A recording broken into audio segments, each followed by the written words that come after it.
Budaya Sasak Channel.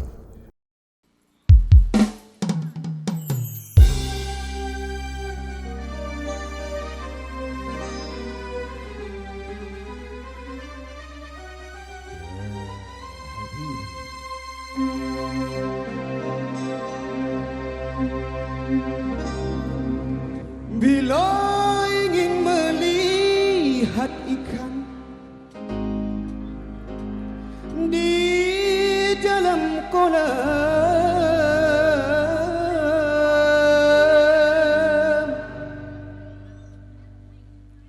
tenangkanlah dulu airnya.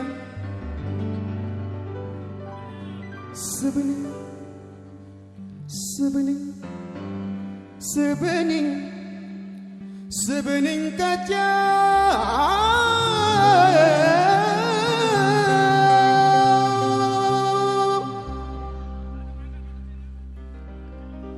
bila mata tertuju pada siapa tuh? Gadis pendiam,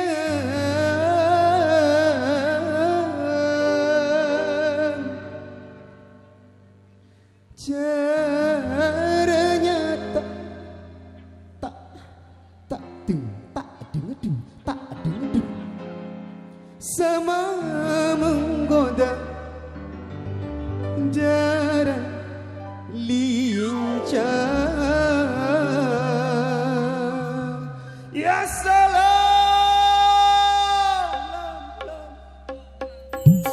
asik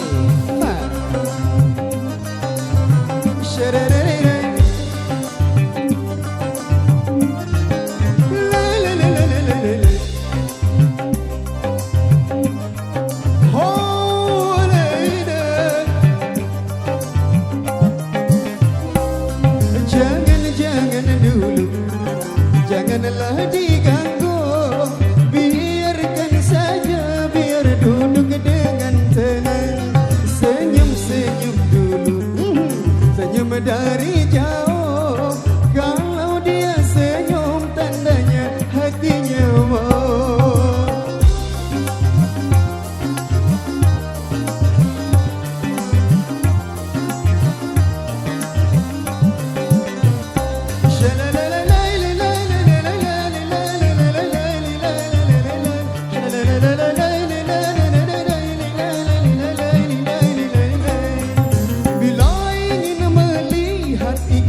Di dalam kolam, tenangkan dulu airnya.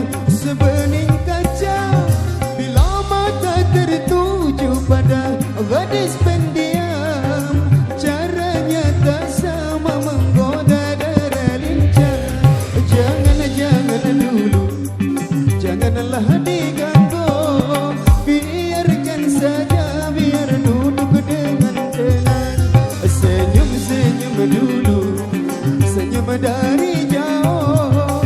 Kalau dia senyum, tandanya hatinya mau. Asik. Ayo Masil, sila terus kita duet bareng yo.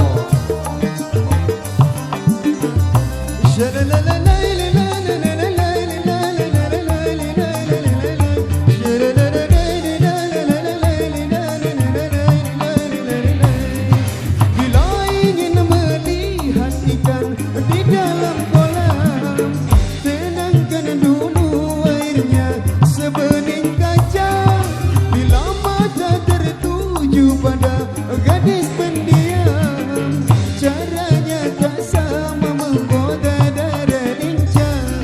Jangan dulu, janganlah diganggu, biarkan saja, biar duduk dengan tenang.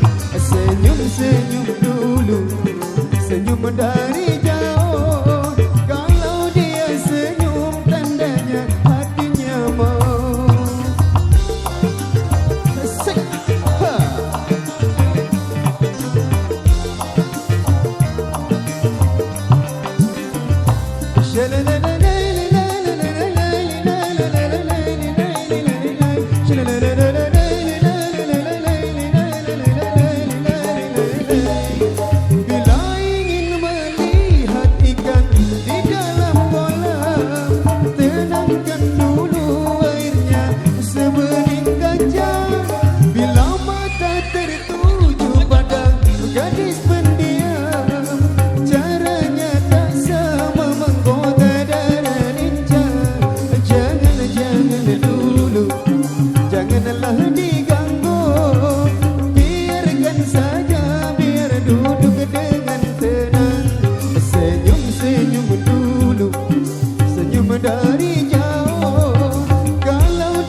Oke baik, demikian satu persembahan dari Irma di kesempatan kali ini, satu requestan yang sudah terpenuhi.